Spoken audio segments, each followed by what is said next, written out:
አንተ ጳውሎስን ስታጣጥል እኔ ደግሞ ሐምዛን አፈር ከድሜ ያበላልሃለሁ። አንተ ነብዩ መሐመድ ኢየሱስ ክርስቶስን ስታጣጥልብኝ እኔ መሐመድን። ስለዚህ መቻል ነው። እኔ አምላኬ የምለውን እግዚአብሔር ነው እግዚአብሔር ወልድ ነው የምለው ክርስቶስን አይደለም ስትለኝ እኔ ነብይ አይደለም ብዬ ስመጣ መቻል ነው። ስታከብረኝ አከብራለሁ፣ ስታዋርደኝ አዋርዳለሁ። አለቅ። እኛ ቦታ ለቀናል። እጅ ውስጥ ገብቷል። ስልጣኑ እጅ ውስጥ ገንዘቡ እጅ ውስጥ ገብቷል። ፖሊሱ አንተ እጅ ውስጥ ገብቷል። ወታደሩ አንተ እጅ ውስጥ ገብቷል። ፖለቲካው በአንተ እጅ ውስጥ ገብቷል። አረብ እየገዛን ነው። አረብ እየነዳን ነው። የአረብ መፈንጫ ሆነናል። መሬቶቻችን ተሽጠዋል። ከተማችን ተሽጧል። ከርስታችን ተፈናቅለናል። ለአረቦች እያመቻቸን ነው። ፋይናንሱ ከአረብ እየመጣ ነው። በአረብ ድሮን እየተጨፈጨፍን ነው። በቱርክ ድሮን እየተጨፈጨፍን ነው። አብያተ ክርስቲያናት እየተቃጠሉ ነው። መስጊድ እየተቃጠለ ነው። አዎ በአረብ ድሮንና ጥይትና ቦምብ ሰሜኖች እያለቁ ነው። ኦሮሞ እያለቀ ነው። ሲያስበው ምንም እንደማናመጣ ያውቃል። የሚሰማው ስሜት እንደዛ ነው። አሁን እና አህመዲን ጀበል እነማን አሁን ምንም ምክንያቱም ታንኩም ባንኩም ምኑም የነሱ ይመስላቸዋል። አንዲት ቀን ለእግዚአብሔር ግማሽ ሰከንድ ይበቋል ይሄን ታሪክ ለመቀየር። ግማሽ ሰከንድ ይበቋል ለእግዚአብሔር ይሄን ታሪክ ለመቀየር። አሁን ዞር ሲል አብይ አህመድ ነው ያለው። ዞር ሲል አደም ማንተስ አደም ነው። ዞር ሲል ደመቀ መኮንን ነው ያለው። ዞር ሲል ሙፈሪያት ናት ያለችው። ዞር ሲል የእንትና ማን ነው ማንተስ ነው ያለው። ዞር ሲል ከማለ ዞር ሲል ሸምሱ ዞር ሲል ምናምን ነው ያለው። ስለዚህ ይሰማዋል። በቃ እኛ ነን ያለነው ምን አባቱ ያመጣል። በማስገደድ ደግሞ ማስለምን በዳንኤል ክብረት አይተነዋል። ዳንኤል ክብረት ቢወጣ እነ ብርሃኑ አድማስ ቀጥቅጠው እንዳይሸጥ እንዳይለወጥ አድርገው አስወጡት። ብርሃኑ አድማስ ማለት ነው። መስጊድ ውስጥ ነው ይሄ የሚደረገው። መስጊድ ውስጥ ነው ይሄ የሚሰጠው ማለት ነው። ከዛ እነፎይ ደግሞ መጥተው አይ የሚለው ይሄን ነው። እንደውም እስልምንትኑ አውግዞታል። ከአንድ በላይ ማግባት አይቻልም ተብሏል። የሆነው በዚህ ምክንያት ነው ብሎ አስረድተዋል። ከዛ በኋላ ግን መጥተው እናንተስ 4 የምታገቡት ለምንድን ነው? 5 የምታገቡት ለምንድን ነው? ብዙ ነገሩ ከሴክስ ጋር የተያያዘ ነው። ለወንዶች በገነት ይሄን ያህል የወሲብ ጉልበት ይሰጣቸዋል ይላል። ይሄንን እንዴት ነው የምታየው ሲባል እንደሱ አይደለም ምናምን 4 የምናገበው ለሴቶቹ አስነን ነው ለምናምን አስነን ነው። ያንተ ጉዳይ ነው እሱ። ስለዚህ እንዴት ሴቷስ መርጣ ማግባት ትችላለች ወይ? አንተ 4 5 እንደምታገበው ሴቶስ መርጣ የፈለገችውን ማግባት ትችላለች ወይ? ሀብት ካላት ገንዘብ ካላት ከአንድ በላይ አላገባም ወይም ደግሞ ያን ወድጃለሁ አይደለም ለወንድ ብቻ ነው የተፈቀደው ነብዩ የፈቀዱት ለዛ ነው ምናምን እንዴ ይሄን ክርክር ነው ያነሱት። ከዛ ፖፖ አፍ ላይ የምትጸዳዳ እናትህ እንደዚህ ዲቃላ ምናምን ቀረርቶን እንትን የሚለው ማለት ነው። ይሄ ትክክል አይደለም። ስትጠይቅ ትጠየቃለህ፣ የተጠየቀውን ትመልሳለህ። ካልመለስክ ደግሞ አልችልም ማለት። እነሱ መጥተው ከመጽሐፈ ቀሌምንጦስ ጠቅሰው ሕፃኑን ጌታ መጥቶ አፉን ሳመው አሉ። የተወለደ ልጅ መጥቶ ሳመው አሉ። ከዛ ደግሞ ነብዩ የብልት ስሟል የገሌን ብልት ስሟል አለ። እነሱ ኃላፊነቱ እናንተ ላይ ነው የሚወድቀው። አይ የሳመው ብልት የልጅ ልጁ ነው ሕፃን ስለሆነ ነው ብልት የሳመው ምናምን በቃ ማስረዳት ነው ያንተ። አንተ ከዚህ ጠቅሰ ነው የምትጠቅሰው። ከዛ ደግሞ ቁርአን ሲጠቀስበት የኔን አትንካ የኔ እንደዚህ ነው የሚለው ያንተ እንዴት ይባላል? አይባልም። እኩል ታነሳለህ፣ እኩል ይመጣልሃል። እኩል ትጠይቃለህ፣ እኩል ይሰጣል። ይሄን ያደረገው ነገር የፈለጋችሁት እናንተ። ይሄ ዝም ብሎ የሚታይ ነገር አይደለም። ትክክልም አይመጣም፣ ትክክልም አይሆንም። ስለዚህ ለእሱ የሚሰራው ለእኔም ይሰራል ማለት ነው። እሱ እኔን የእስራኤልና የፍልስጤም ሰዎች ነው የምታመልከው ይለኛል። እኔ ደግሞ መጣና አንተ የአረብ ሰዎችን ነው የምታመልከው እላለሁ። አይ እኔ የአላህ መልእክተኛ ምናምን ሲለኝ እኔም የእግዚአብሔር መልእክተኞችን ነው የማመልከው እላለሁ። ስርዓቴ ይሄ ነው እላለሁ። ለአንተ የአረብ እንትን ቅዱስ፣ ለእኔ የእስራኤል እንትን እርኩስ የሚሆንበት ምንም ምክንያት የለም። ፌር አይደለም። አንተ ጳውሎስን ስታጣጥል እኔ ደግሞ ሐምዛን አፈር ከድሜ ያበላልሃለሁ። አንተ ነብዩ መሐመድ ኢየሱስ ክርስቶስን ስታጣጥልብኝ እኔ መሐመድን ስለዚህ መቻል ነው። እኔ አምላኬ የምለውን እግዚአብሔር ነው እግዚአብሔር ወልድ ነው የምለው ክርስቶስን አይደለም ስትለኝ እኔ ነብይ አይደለም ብዬ ስመጣ መቻል ነው። ስታከብረኝ አከብራለሁ፣ ስታዋርደኝ አዋርዳለሁ። አለቀ። ጥሩ ነገር ግን የተናገረው ምንድነው? ዋጋ የምትከፍለው ቦታ ስትለቅ ነው። ሐምዛ በጦርነቱ ወቅት ያን ቦታ ለቆ ኡማውን ዋጋ አስከፈለ። ቦታ መልቀቅ ዋጋ ያስከፈለ። አዎ ቦታችንን ለቀናል፣ አግኝተናል። ቦታውን አንተ ይዘሃል። ቦታ መልቀቅ የለባችሁም ነው ያልከው። እኛ ቦታ ለቀናል። እጅ ውስጥ ገብቷል። ስልጣኑ እጅ ውስጥ ገብቷል። ገንዘቡ እጅ ውስጥ ገብቷል። የኔን በጎች አትመኝ። የራስን በግ አርባ፣ የራስን ከብት አርባ። የኔን በጎች መተህ ጆፌ አትጣልበት። የራስን እዛ አስቀምጠ እዚህ መተው አትበል። እንደ ጅብ አትጩህ። ስለ አንተ ሃይማኖት ትልቅነት፣ ስለ አንተ ሃይማኖት ቅድስና እኔ አላወራልህም፣ አላቀውም፣ አያገባኝም። ስለ አንተ ሃይማኖት እውነት ስለ አንተ አያገባኝም። ምን አገባኝ? አላነሳህም፣ አታነሳኝም። እኔ ስለ ራሴ ብቻ። ስለዚህ እስላሞች ራሳቸውን ቻሉ፣ ጴንጤዎች ራሳቸውን ቻሉ፣ ኦርቶዶክሶች ራሳቸውን ይቻሉ። እንነጋገር ብለህ ከመጣህ ደግሞ እንነጋገር። የሚፈራ የሚያፍር የለም። በመጽሐፍ ቅዱስ እንነጋገር። አዎ እንነጋገር። ከዛ ወደ ቁርአኑ እንሄዳለን። እንነጋገር። አይ ቁርአኑን አትንካብኝ፣ በመጽሐፍ ቅዱስ ያ ሞኝን ፈልግ። እነሱ በዚህ መጠን ተቃቅፈው ነው የሚሄዱት። የጅማ ሰዎች ናቸው። የጅማ ሰው እንግዲህ አሁን በዚህ በስርዓተ መንግስቱም ትንሽ ቦታ ለመያዝ የሚፈለግ ነው። ጅማ አሁን የፌዴራል መንግስቱ መቀመጫ ልትሆን ዳርዳር እያለች ነው። የኢትዮጵያ ብሔራዊ ባንክም ከአዲስ አበባ ወደ ጅማ ሽፍት ሊያደርግ በእንቅስቃሴ ላይ ነው ተብሏል። ፋይናንሱን፣ ኢኮኖሚው፣ ፋብሪካዎቹ በጅማዎች ቁጥጥር ስር ይሆኑ ተብሏል። የአህመዲን ጀበል ወንድም ራሱ ከባድ የእርሻ የቡና እንትን አለው። አህመዲን ጀበልም ቱቲ ሆኗል፣ ሀብታም ሆኗል፣ ቢሊዮነሮች ሆነዋል። አረቦቹም ጅማ በአባ ጅፋር የተነሳ የዘር ሐረግ አለን ነው የሚሉት እና እንትን እያሉ ነው። ግን ይቀጥላል ወይ ነው? በዚህ ሁኔታ አንዱን አጥፍተህ አንተ ልትኖር ትችላለህ ወይ ነው? እሱኛው ነገር የሚቻል በፍጹም አይመስለኝም። እኔ ሃይማኖቱ የእኔ ብቻ ነው፣ ልክ በቃ የእኔ ትክክል ነው ብዬ ነው ማምነው። ስለ እስልምና፣ ስለ ፕሮቴስታንት፣ ስለ ምናምን አያገባኝም። እናንተ ግን ትክክል አይደላችሁም፣ እናንተ እንደዚህ ናችሁ ግን አልልም። እኔ የኔን ልክነት ብቻ ነው የምሰብከው። የኔን ሐቀኝነት ብቻ ነው የምሰብከው። የኔን እውነት ብቻ ነው የምሰብከው። የኔን ትልቅነት ብቻ ነው የምሰብከው። የኔን መለኮታዊነት ብቻ ነው የምሰብከው። የኔን የእውነት መንገድ ብቻ ነው የምሰብከው። መተህ ስትላተመኝ ግን አላትምሃለሁ። በአውደ ምሕረቴ ላይ፣ በማህሌቴ ላይ፣ በምኔ ላይ የምሰብከው የኔን እውነት ነው። ስለ አንተ ምን አስጨነቀኝ? እኔ ምን አገባኝ? እኔ አንተ ለራስህ ተጨነቅ። አንተ ለራስህ እውነት ስበክ። በቤትህ ጓዳ ይቻልህ። እኔ ላይ መታት ታንቋር፣ እኔ ላይ መታት የኔን በጎች አትመኝ። የራስን በግ አርባ፣ የራስን ከብት አርባ። የኔን በጎች መተህ ጆፌ አትጣልበት። የራስን እዛ አስቀምጠህ እዚህ መተህ አትበል። እንደ ጅብ አትጩህ። ስለ አንተ ሃይማኖት ትልቅነት፣ ስለ አንተ ሃይማኖት ቅድስና እኔ አላወራልህም፣ አላቀውም፣ አያገባኝም። ስለ አንተ ሃይማኖት እውነት ስለ አንተ አያገባኝም። ምን አገባኝ? አላነሳህም፣ አታነሳኝም። እኔ ስለ ራሴ ብቻ ኦርቶዶክሳዊ ተዋህዶ ታሪኳን፣ እምነቷን፣ ትውፊቷን፣ ቀኖናዋን፣ ዶግማዋን፣ ስርዓተ ቤተ ክርስቲያንን ምናምን ያንን ብቻ። ስለዚህ ሰንበት ትምህርት ቤት መስርቼ ዝማሬውን፣ ስብከት ወንጌል አስፋፍቼ ስብከቱን ተግባባን። እኔ ቤቴ ነው የሚችለኝ። አሁን ለምሳሌ ጀርመን ነው ያለሁት፣ ቤት አለኝ፣ ሚስት አለኝ፣ ልጆች አሉኝ። አለቀ። ቤቴ ነው የሚችለኝ። የጎረቤት አላይ ምን አገባኝ? እኔ የዛ ሰውዬ ቤት ይበስብስ ይግማ ይሽተት ምን አገባኝ? እኔ ምን አገባኝ? ኑሮውን ራሱ ያድርገው። እዚህ ቤቴ በራፍ ላይ መጥቶ እንደኔ ኑር ቢለኝ ትክክል አይደለም። ስለዚህ እስላሞች ራሳቸውን ቻሉ፣ ጴንጤዎች ራሳቸውን ቻሉ፣ ኦርቶዶክሶች ራሳቸውን ይቻሉ።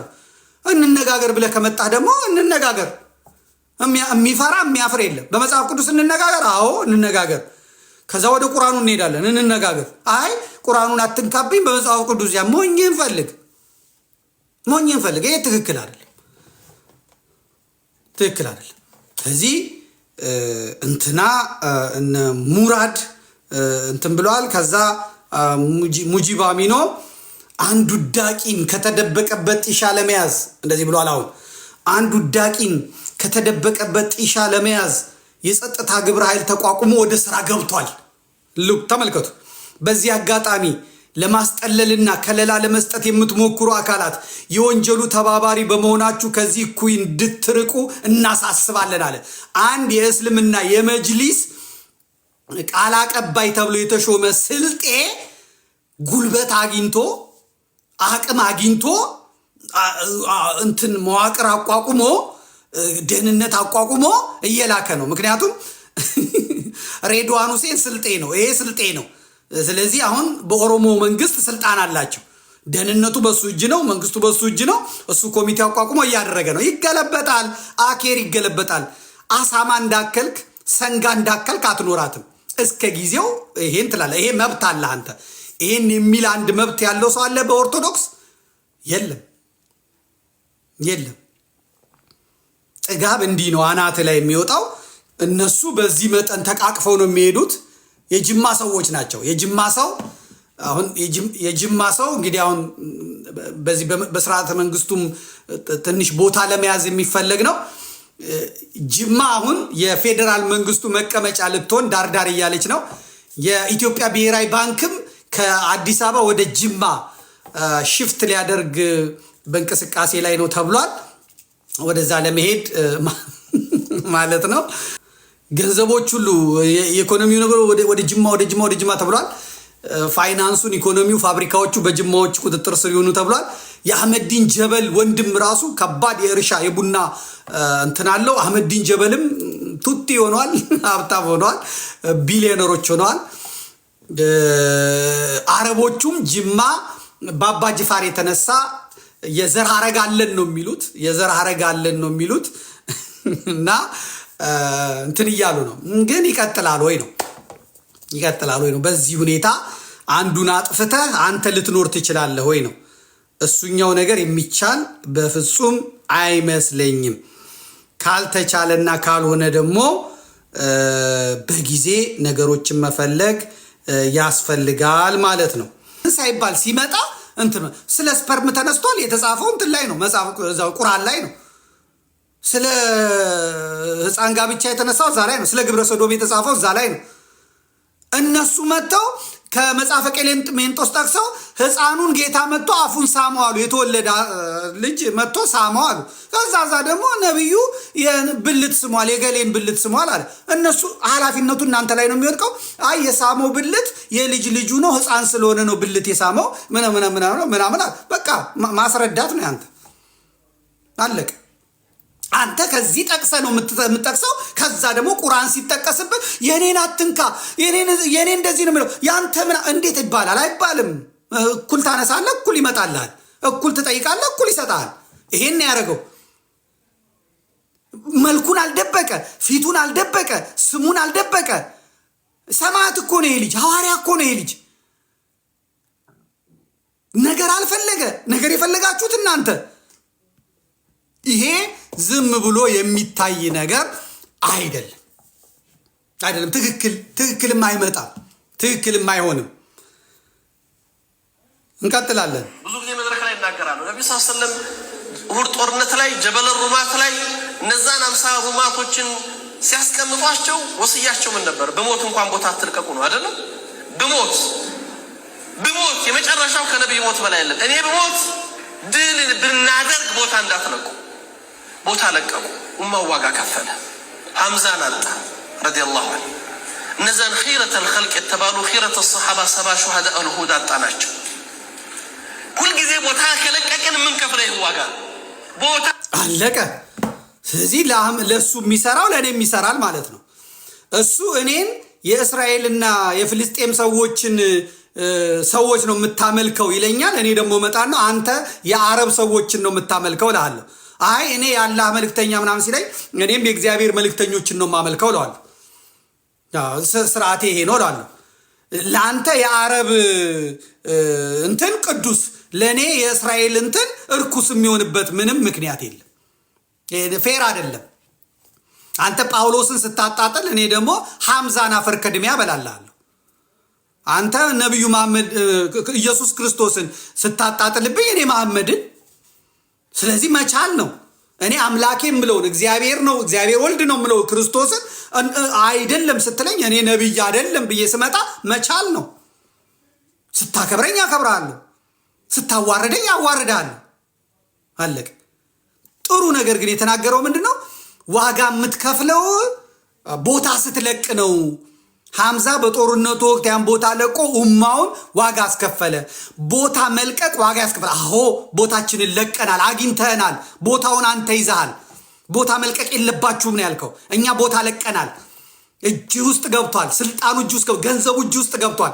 ፖሊሱ አንተ እጅ ውስጥ ገብቷል። ወታደሩ አንተ እጅ ውስጥ ገብቷል። ፖለቲካው በአንተ እጅ ውስጥ ገብቷል። አረብ እየገዛን ነው። አረብ እየነዳን ነው። የአረብ መፈንጫ ሆነናል። መሬቶቻችን ተሽጠዋል። ከተማችን ተሽጧል። ከርስታችን ተፈናቅለናል። ለአረቦች እያመቻቸን ነው። ፋይናንሱ ከአረብ እየመጣ ነው። በአረብ ድሮን እየተጨፈጨፍን ነው። በቱርክ ድሮን እየተጨፈጨፍን ነው። አብያተ ክርስቲያናት እየተቃጠሉ ነው። መስጊድ እየተቃጠለ ነው። አዎ በአረብ ድሮንና ጥይትና ቦምብ ሰሜኖች እያለቁ ነው። ኦሮሞ እያለቀ ነው። በአረቦቹ የዋሉብንን እንውልባቸዋለን። የቀን ጉዳይ ነው። ትላንት የግመል ጭራ እየተከተሉ ትላንት በባዶ ሜዳ በባዶ በረሃ ላይ የሚበሉት አጥተው ከዚህ እየረዳናቸው የሚኖሩት ዛሬ ገረድ አድርገውናል። ነዳጁም ያልቃል፣ ዘይቱም ያልቃል። ይሄ የለኮሱብን እሳትም ይፈጃቸዋል። እናንተ አቃጣሪዎች የነሱን ይዛችሁ መታችሁ የምታደርጉት ሁሉ ነገር ይከሽፋል። ነገ ሌላ ቀን ነው፣ ይገለበጣል። ቦታ ለቀናል። ቦታ ለቀናል። እውነትህን ነው። ቦታ ስትለቅ፣ ምሽግህን ስትለቅ፣ ጠንካራ መሰረትህን ስትለቅ እንደዚህ መጫወቻ ትሆናለህ። መጫወቻ ትሆናለህ። ብትከስ አንተ ነህ፣ ብትይዝ አንተ ነህ፣ ብትናገር አንተ ነህ፣ ብትሳደብ አንተ ነህ፣ ጠያቂ የለህም። ብትጽፍ አንተ ነህ። ለቀናል። ቀን ይመጣል፣ ጠያቂ ትውልድ ይመጣል። አንተ ስትናገር ትክክል፣ ሌላው ሲናገር አላቀውም። እኔ እፎ የሚባለው ልጅ አላቀው። የምንከክነት ነው፣ ደደብነት ነው። አንተ ብቻ እንድትል ያደረገ ማን ነው? እኔ አሁን የምናገረው ነገር ሲያስበው ምንም እንደማናመጣ ያውቃል። የሚሰማው ስሜት እንደዛ ነው። እኔ እና አህመዲን ጀበል እነማን አሁን ምንም ምክንያቱም ታንኩም ባንኩም ምኑም የነሱ ይመስላቸዋል። አንዲት ቀን ለእግዚአብሔር ግማሽ ሰከንድ ይበቋል ይሄን ታሪክ ለመቀየር። ግማሽ ሰከንድ ይበቋል ለእግዚአብሔር ይሄን ታሪክ ለመቀየር። አሁን ዞር ሲል አብይ አህመድ ነው ያለው። ዞር ሲል አደም ማንተስ አደም ነው። ዞር ሲል ደመቀ መኮንን ነው ያለው። ዞር ሲል ሙፈሪያት ናት ያለችው። ዞር ሲል የእንትና ማን ነው ማንተስ ነው ያለው። ዞር ሲል ካማል፣ ዞር ሲል ሻምሱ፣ ዞር ሲል ምናምን ነው ያለው። ስለዚህ ይሰማዋል። በቃ እኛ ነን ያለ ነው። ምን አባቱ ያመጣል። በማስገደድ ደግሞ ማስለምን በዳንኤል ክብረት አይተነዋል። ዳንኤል ክብረት ቢወጣ እነ ብርሃኑ አድማስ ቀጥቅጠው እንዳይሸጥ እንዳይለወጥ አድርገው አስወጡት። ብርሃኑ አድማስ ማለት ነው። መደበቂያ ያጣውን ዳንኤል ክብረትን አገኙት። እነሱ እስላሞቹ አገኙት፣ ጴንጤዎቹ አገኙት።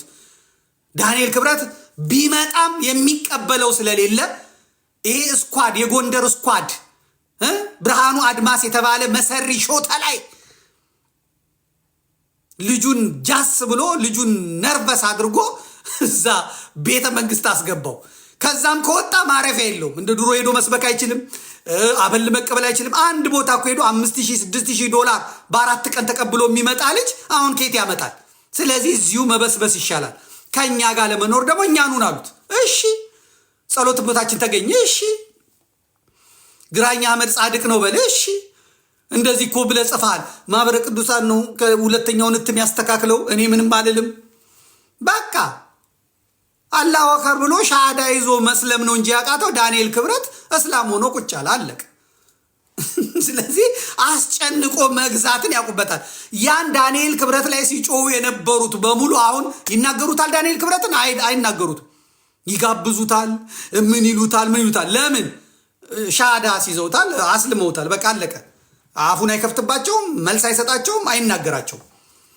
እንኳን እሱን አይደለም ፋኖን ነው እንጂ የሚሰድበው፣ አማራን ነው እንጂ የሚሰድበው፣ ትግሬን ነው እንጂ የሚሰድበው፣ ክርስቲያኑን ክፍል ነው እንጂ የሚያሳድደው ዳንኤል ክብረት በኦሮሚያ ውስጥ ስለሚደረግ ስለ ኦነግ ሸኔ ስለምናምን አፍ የለውም፣ አይናገርም። ምክንያቱም ከዚህም ከወጣ እንጀራ የለውም፣ ከዛም እዛው በስብሼ ልሙት ብሎ ማለት ነው። እንደ ዳንኤል ክብረት የሚሆንላችሁ ሰው አታገኙ። ይሄን በደንብ ልታውቁ ይገባል። መልእክቱ ዛሬ ለምናየው ተራራ ምልክት ይሆናል እንጂ መልእክቱ ዛሬም ድረስ አለ። ቦታችሁን ከለቀቃችሁ ዋጋ ትከፍላላችሁ። እውነት ነው። ወጣቶች ወደ ቦታችሁ ተመለሱ። የዚህ ኡማ ተስፋ ናችሁ። ይሄ ኡማ በእናንተ ማንነት ላይ የተመሰረተ ነው። የትናንት ታሪክ ሲወራ እነዛ ወጣቶች ነው እንዲናሻገሩት፣ ዛሬም እነዚህ ወጣቶች ነው ይሄን የሚጠብቁት። ይሄን እንድታስቡ ትፈልጋለሁ። አዎ እነ ቀሲስ ዲበኩሉ መምህራኑ ይሄን ማስተማር አለባችሁ። እናንተም ማስተማር አለባችሁ። አውደ ምሕረት ላይ ያላችሁ ሰው ይሄን ማስተማር አለበት። ልክ እንደ አቡበከር ኮንፊደንስ ሊኖራችሁ ይገባል። በደንብ ልትናገሩ ይገባል። መስጊድ ውስጥ ነው ይሄ የሚደረገው። መስጊድ ውስጥ ነው ይሄ የሚሰጠው ማለት ነው። እንስማው። ይሄን ክፍታፍ ደግሞ አድርጓት ምን እንደሰራ ይሄንን በወንጀል በእርግጥ ይሄንን የሚወነጅል የሆነ የፍትሃ ዲስፈርጅ አድርጓት ይችን ህፃን ልጅ ደም በደም አድርጓት ምን እንደሰራ እንግዲህ ስሙት። ይሄንን ስሙት። ከዛ አንተ ክርስቲያን ስለሆንክ ጸጥ በል እባላለሁ። የነሱ ኡስታዛቸው ነው፣ የነሱ ተጠያቂ ነው። ስለዚህ እሱ የሚለውን እንስማ። ስሙት። ሰውየው ይሄ ነው፣ ኡስታዛቸው ነው። የፈለገውን ነገር የሚናገር ነው፣ እንደፈለገ የሚል ነው። የነሱ ኡስታዝ ነው፣ ተጠያቂያቸው ነው፣ መልስ የሚሰጥ ነው። እንስማው።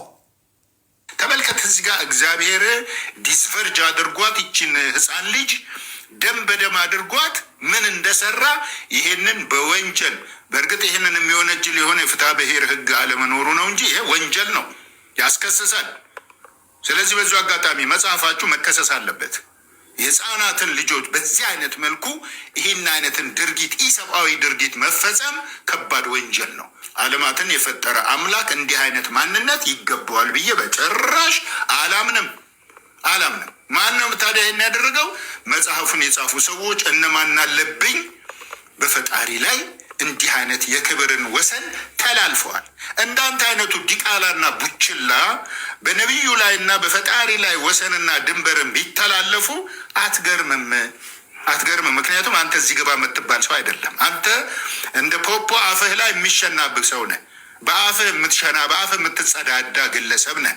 የዲቃላነት ማንነትን የሚገልጽ ነው። በመጨረሻም ለነዚህ አይነቱ ዲቃላ ግለሰብ የማቀርበው ጥያቄ ምንድን ነው? በመጽሐፍህ ውስጥ በመጽሐፈ ሲራክ ምዕራፍ 42 ቁጥር 14 ላይ ባሏንና ውሽሟን የምታቃና ሴት እፍረት ናት ይላል።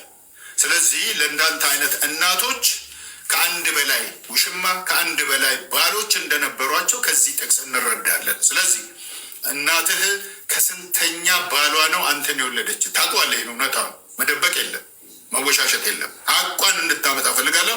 ይችን ጥያቄ መልስልኝ። ይህን ቪዲዮ አድርሱለት ለዚህ ግለሰብ። ይሄ ነው ጥያቄው። ተጠይቆ ከመጽሐፈ ሲራክ ከብሉይ ኪዳን እየተጠቀሰ እንዲህ ነው ብሎ በራሱ ትርጉም የሚያወራው ማለት በጣም ቀፋፊ፣ በጣም የትልቅ ቅሌታም የሆነ ሰው የሚያወራውን እየሰማችሁት ነው።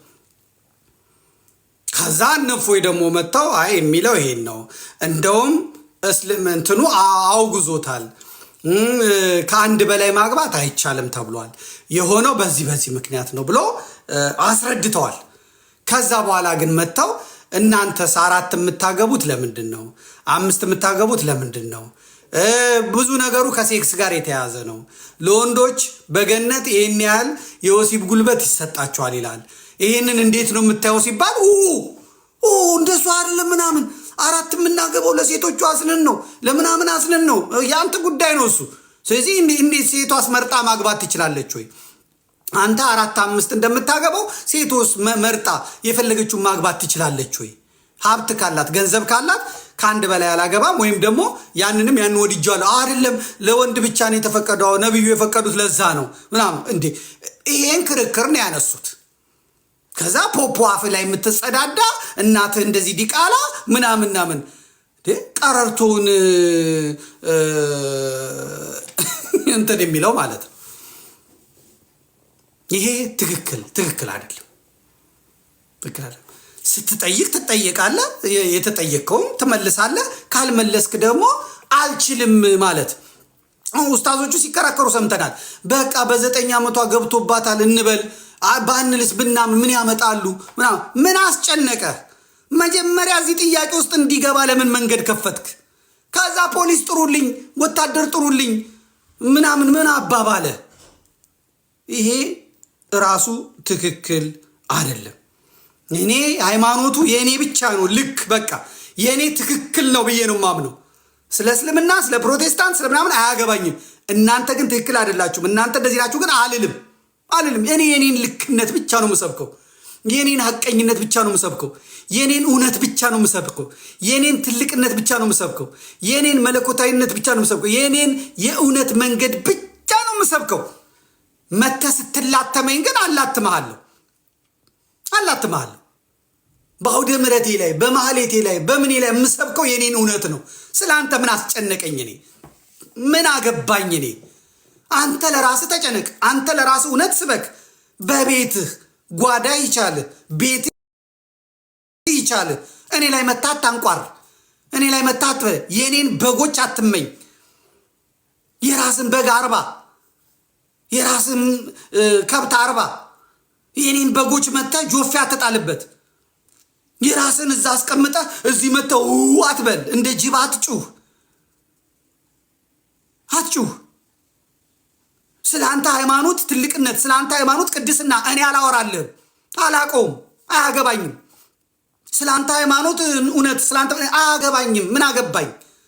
አላነሳህም፣ አታነሳኝም። እኔ ስለ ራሴ ብቻ ኦርቶዶክሳዊ ተዋህዶ ታሪኳን፣ እምነቷን፣ ትውፊቷን፣ ቀኖናዋን፣ ዶግማዋን፣ ስርዓተ ቤተ ክርስቲያንን ምናምን ያንን ብቻ። ስለዚህ ሰንበት ትምህርት ቤት መስርቼ ዝማሬውን፣ ስብከተ ወንጌል አስፋፍቼ ስብከቱን ተግባባን።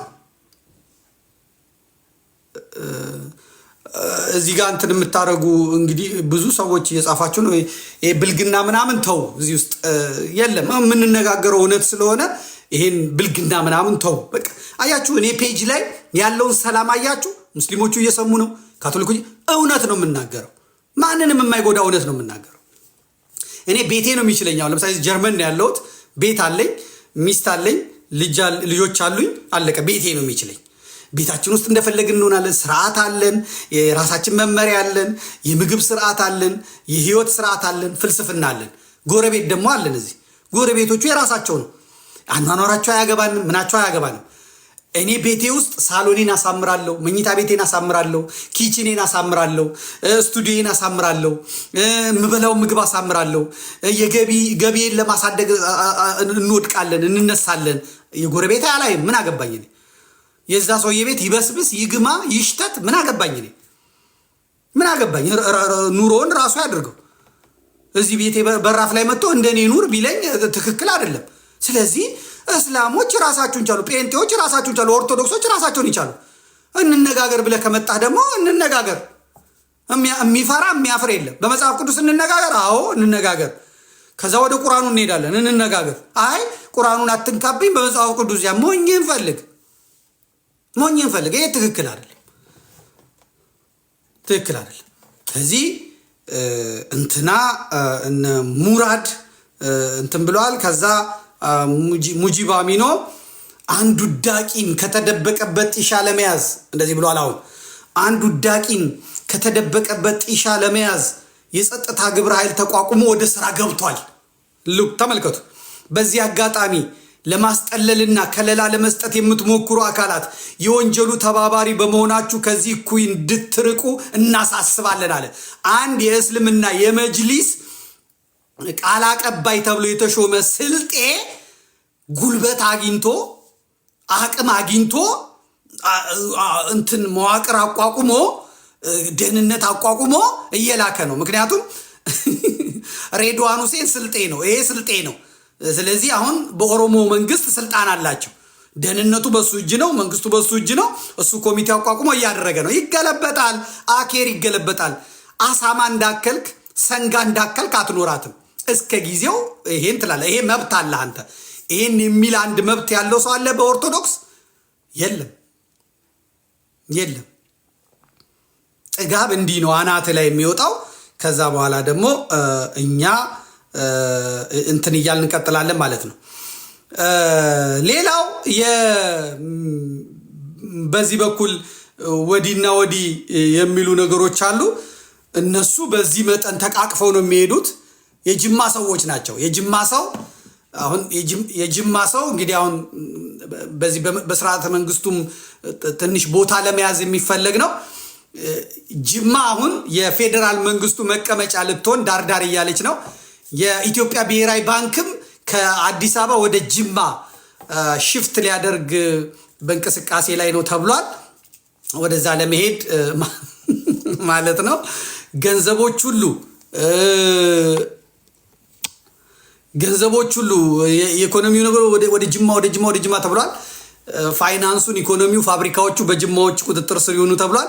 የአህመዲን ጀበል ወንድም ራሱ ከባድ የእርሻ የቡና እንትን አለው። አህመዲን ጀበልም ቱቲ ሆኗል፣ ሀብታም ሆኗል፣ ቢሊዮነሮች ሆነዋል። አረቦቹም ጅማ በአባ ጅፋር የተነሳ የዘር ሐረግ አለን ነው የሚሉት እና እንትን እያሉ ነው። ግን ይቀጥላል ወይ ነው? በዚህ ሁኔታ አንዱን አጥፍተህ አንተ ልትኖር ትችላለህ ወይ ነው? እሱኛው ነገር የሚቻል በፍጹም አይመስለኝም። ካልተቻለና ካልሆነ ደግሞ በጊዜ ነገሮችን መፈለግ ያስፈልጋል ማለት ነው። በሌላ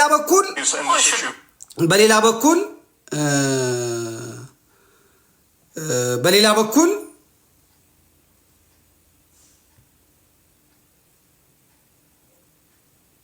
እንድታዩ ነው። እነ ሙራድ ታደሰ የሚባል አለ። እነ ሙራድ ታደሰ የወሎ እስላም ነው። በፌስቡክ ጊዜ ከኔ ጋር ሲጠዛጠዝ የኖረ ነው። እኔን ለማሳጣት እኔን ለማሳቀል የሄደበትን ሁላችሁም ታስታውሳላችሁ። እና በስንተኛው ጊዜ ደግሞ አሁን ተመልሶ እኔን የሚከስ ነገር ይዞ መጥቷል። እና የሚከሰውን ነገር ደግሞ ማየት እንችላለን ማለት ነው። ይሄንን የሚያደርጉ ሰዎች አሁን እፎይ የሚባለውን ልጅ እንዲያዝ የሚያደርገው